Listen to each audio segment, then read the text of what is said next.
Hello நண்பர்களே, உங்க எல்லாரையும் ஜோ டாக் சேனலுக்கு வரவேற்கிறேன். ராம பக்தியில் அனுமரை மிஞ்ச ஒருவரும் கிடையாது என்பதை நாம் அனைவரும் அறிந்ததே.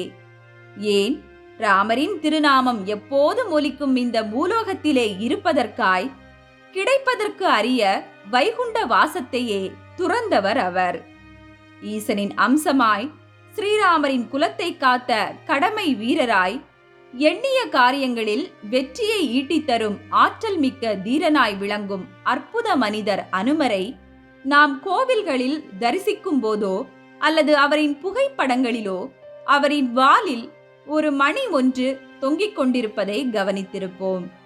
அது அனுமரின் வாலில் எப்படி வந்தது என்று உங்களுக்கு தெரியுமா? தெரிந்து கொள்வோம். அனுமரின் வீரத்தையும் ராம நாமத்தின் வலிமையையும் உணர்த்தும் ராமாயண கிளை கதை ஒன்றை நாம இன்னைக்கு இந்த பதிவுல கேட்கலாம். வாங்க வீடியோக்குள்ள போகலாம். இலங்கை வேந்தன் அசுர அரசன் ராவணனிடம் போரிட்டு சீதை பிராட்டியை மீட்க இலங்கை புறப்படும் முன் ஸ்ரீராமர் யுத்தத்திற்காய் வானர படையை திரட்டிக் கொண்டு இருந்தார். சுக்ரீவன் தலைமையிலான அப்படையில் எண்ணற்ற வானர இனங்கள் இருந்தன. அவற்றுள் ஒன்றே சிங்கலிகா என அழைக்கப்படும் உயரத்தில் சிறிய குள்ளமான வானர படை. கடுகு சிறுத்தாலும் காரம் குறையாது என்பது போல அவை குட்டையாக இருந்தபோதும் சண்டையிடும் போது கூட்டமாய் சென்று எதிரி படை வீரர்களின் மீது விழுந்து அவர்களை பலமாய் பற்றி பிடித்து பற்களால் கடித்தும் நகங்களால் கீறியும் தோற்கடிக்கும் தன்மை கொண்டவை.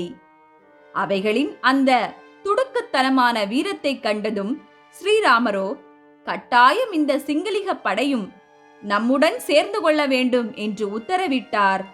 அவ்வாறே சீதா தேவியை மீட்க நடந்த அந்த யுத்த பயணத்தில் 1000 சிங்கலிகா வானர படையும் சேர்ந்து கொண்டது. போருக்கு புறப்படும் முன் வீரர்களை வழி அனுப்பும் நாளும் வந்தது. அன்று சிங்கலிகா வானரங்களை வழி அனுப்பி கொண்டிருந்த அவர்களின் குடும்பத்தினரோ கண்ணீர் சிந்தியபடி கவலையுடன் அனைவரிடமும் உயிருடன் திரும்பி வாருங்கள் என்று விடை கூறிக்கொண்டே இருந்தன. அவர்களின் அந்த பிரியா விடையை கண்டதும் ராமரோ அந்த உறவினர்களிடம், வானரங்களே, யாரும் கவலையடைய வேண்டாம். என் படை வீரர்களான இவர்களை போர் முடிந்ததும் பத்திரமாக நானே உங்கள் கைகளில் கொண்டு வந்து சேர்ப்பது என் பொறுப்பு என்றார். அனைவரும் மகிழ்ந்தனர். அவ்வாறே படைகளும் புறப்பட்டன. கடலின் குறுக்கே பாலம் கட்டப்பட்டது. சிறைப்பட்ட சீதையை விடுவிக்க மறுத்த ராவணனுடன் போரும் துவங்கியது. ராமரின் வானர படைகளும் ராவணனின் அசுர படைகளும் பயங்கரமாய் போரிட்டன. அதில் ராவண படையில் பல முக்கிய வீரர்களும் படை தலைவர்களும் வெகு விரைவிலேயே மடிந்தனர். இதனால் திணறிய ராவணனோ தனக்கு உதவியாய் தன் சகோதரன் கும்பகர்ணனை போரிட வேண்டுமாறு வற்புறுத்தினார். கும்பகர்ணனோ அசுரராக இருந்த போதிலும் குணத்திலும் அறிவிலும் சிறந்தவர்.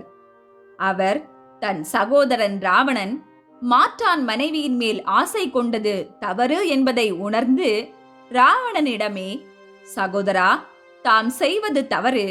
ராமரின் மனைவியை கடத்தியதற்காக தாம் அவரிடம் மன்னிப்பு கேட்டு சீதையை விடுவித்துவிடும். அதர்ம வழியை நீர் கையாண்டதால் துவங்கிய போரையும் நிறுத்திவிடும் என்று மன்றாடினார். ராவணனோ தன் தம்பியின் அப்பேச்சிற்கு சிறிதும் மசியவில்லை. இதனால் தன் அண்ணன் ஆணையை மதிக்கும் கும்பகர்ணன் வேறு வழியின்றி இறப்போம் என்று தெரிந்தும் ராமரை எதிர்க்க யுத்தகளம் நோக்கி புறப்பட்டார். கும்பகர்ணன் அவர் ஒரு ராட்சசன், அசுர உருவம் கொண்டவர். அதை போலவே அவரின் அந்த அதிபயங்கர உருவத்திற்கு ஏற்ப அவரின் தேரும் ராட்சத வடிவம் கொண்டது. கும்பகர்ணன் பெரிய ஆளுமை, பலம், வலிமை கொண்டிருந்ததால் அவரின் தேரும் அதன் சக்கரமும் தேரின் முகப்பில் தொங்கவிடப்பட்டிருந்த பல தங்க மணிகளும் விகிதசாரத்தில் மிக பெரியதாக இருந்தன. அப்படிப்பட்ட அந்த உயர்ந்த தேரில் அமர்ந்து கொண்டு கும்பகர்ணன் போரிட சிறிது நேரத்திலேயே ராமரின் பாணத்திற்கு தாக்குண்டு பலியாகி தரையில் சரிந்தார். அங்கனம் அவர் சரிந்து கீழே விழும் சமயம் அவரின் கை பட்டு தேரில் இருந்த பெரிய மணி ஒன்று கீழே விழுந்தது. பாரமான அந்த பெரிய மணியோ அச்சமயம் கீழே தரையில் ஒன்றாக சேர்ந்து போரிட்டுக் கொண்டிருந்த 1000 சிங்கள வானர வீரர்களின் மேல் விழுந்து அவர்களை அப்படியே மூடிவிட்டது. வானரங்களோ திடீரென்று யாரோ தங்கள் மேல் எதையோ ஒன்றை வைத்து மூடிவிட்டார்கள் என எண்ணி பயந்து அலறின. சத்தமாய் கூச்சலிட்டு வெளியே இருப்பவர்களுக்கு தெரிவிப்போம் என்றால் அவர்களின் ஓலம் சற்றும் வெளியே கேட்கவில்லை.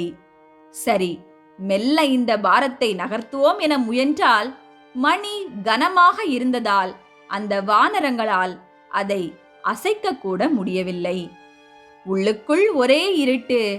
மணியின் மேல் வளையத்திற்கு அருகில் இருந்த சிறு துளையிலிருந்து மட்டும் காற்று கொஞ்சமாக சுவாசிக்க அவைகளுக்கு கிடைத்தது.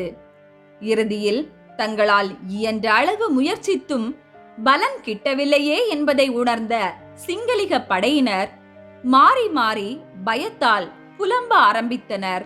அவற்றுள் சிலர், இந்த சுக்ரீவனை நம்பி வந்து நாம் மோசம் போய்விட்டோம்.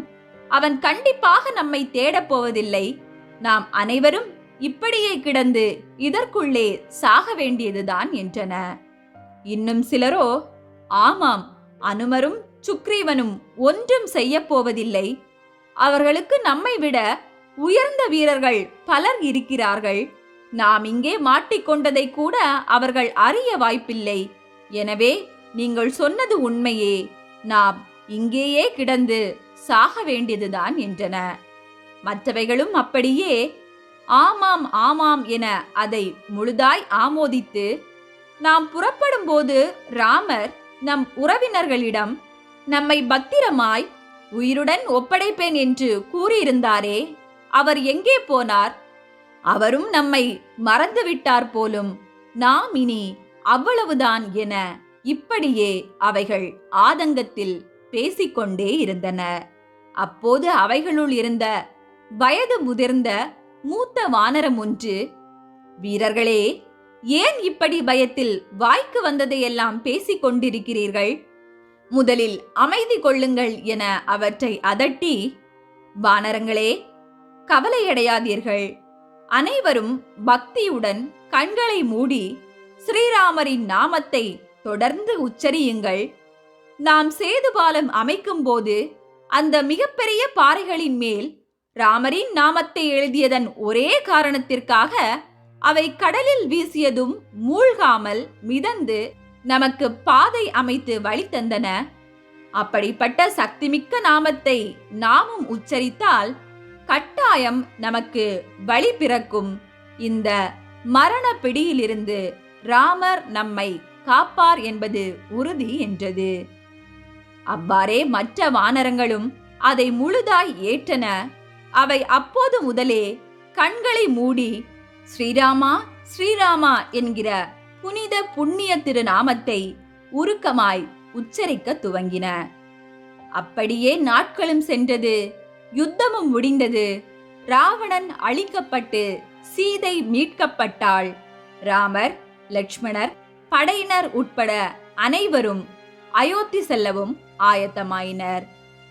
இந்நிலையில் அப்போது ராமர் சுக்ரீவனிடம், சுக்ரீவா, நம் படையில் எல்லாரும் கிளம்பிவிட்டனரா? முதலில் நீர் பார்த்து அவர்களை எண்ணிக்கொண்டு வாரும் என்றார். சுக்ரீவரும் சென்றார், எண்ணினார். ஆனால் அங்கு 1000 சிங்களிகர்களை மட்டும் காணவில்லை. அவர், அது எப்படி ஒரு இனம் மட்டும் முற்றிலுமாய் காணாமல் போய்விட்டது என்று எண்ணியவாறே குழம்பி போய் ராமரிடம், பிரபுவே, எல்லாம் சரியாக உள்ளது. ஆனால் 1000 சிங்களிகர்களை மட்டும் மொத்தமாய் காணவில்லை என்றார். ராமரோ, மற்றொரு முறை சென்று எண்ணி விட்டு வாரும் என்று சொல்ல, சுக்ரீவரும் மீண்டும் மறுமுறை சென்று எண்ணினார். ஆனால் அந்த 1000 வீரர்கள் மட்டும் தென்படவே இல்லை. அதை கேட்டதும் ராமர் தன்னுடன் தன் அருமை தொண்டன் அனுமரையும் அழைத்து கொண்டு, வா அனுமா, நாமும் போர்க்களம் சென்று சிங்களிகர்களை தேடுவோம் என்று கூறி புறப்பட்டார். அப்படியே யுத்தகளம் சென்று களத்தில் இறந்த வீரர்களின் கேடயங்கள், போர்க்கருவிகள், உடைந்த தேரின் பாகங்கள் என அனைத்தையும் கிளறி அனைவரும் பார்த்தனர். ஆனால் எங்கும் சிங்களிகர்கள் தென்படவே இல்லை. அப்போது திடீரென ஸ்ரீராமர் ஒரு இடத்தில் நின்றார். அங்கு தன் இறை பிரசன்னம் வெளிப்படுவதை அவர் உணர்ந்தார். சுற்றிலும் நோக்கினார். அங்கே சற்று தொலைவிலே ஒரு பெரிய மணி ஒன்று மூடியிருப்பதையும் கண்டார்.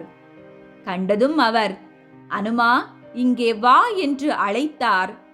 அருகில் வந்த அனுமரும் ராமர் என்ன சொல்ல போகிறார் என்பதை உணர்ந்து அந்த பெரிய கனமான மணியின் மேல் இருந்த வளையத்தில் தன் வாளை நுழைத்து மணியை அப்படியே தூக்கினார். சஞ்சீவி மலையை தன் ஒரே கையால் தூக்கியவருக்கு இந்த கனமான மணி பெரிய பொருட்டா என்ன? தன் வாளாலேயே அந்த மணியை எளிதாய் தூக்கி நின்றார் அனுமர். அப்போது மணியின் உள்ளே அத்தனை நாட்களாய் இருட்டில் கண்களை மூடிக்கொண்டு கை கூப்பியபடி உருக்கமாய் ராம நாமத்தை கூறிக்கொண்டிருந்த சிங்கிலியர்களோ தங்கள் மேல் திடீரென்று காற்றும் வெளிச்சமும் அதிகமாய் படுவதை உணர்ந்ததும் கண்களை திறந்தனர். அங்கே எதிரே கருணை வடிவமான ராமர் நிற்பதை கண்டதும் நன்றி பெருக்கோடு ராமா என கூறிக்கொண்டே அவரின் பொற்பாதங்களில் விழுந்து வணங்கினர். மேலும் அவை, ராமபிரபுவே, பயத்தில் என்ன நடக்கும் என்று தெரியாமல் நாங்கள் மேலேயே சந்தேகப்பட்டு உம்மை தவறாக பேசிவிட்டோம். எங்களை தாம் மன்னித்து அருள வேண்டும் என்று கண்ணீர் விட்டனர். அதை கேட்டு புன்னகைத்த ராமரோ அப்படியே அந்த வானரங்களுக்கு ஆசி வழங்கி ஒவ்வொரு வானரத்தின் முதுகின் மேலும் தனித்தனியாய் தன் கரங்களால் தடவி விட்டார். இப்போது எண்ணிக்கை சரியாகிவிட்டது என மனதில் நினைத்தபடியே ராமர் தன் அன்பு பக்தன் அனுமரை சுற்றி பார்த்தார். அங்கு அனுமரோ சற்று தூரத்தில் பணிவே உருவமாய் தலையை மடக்கி கரங்களை குவித்து வாளில் மணியுடன் அந்த அற்புத காட்சியையும் ராமரின் நேயத்தையும் ரசித்துக் கொண்டு நின்றார்.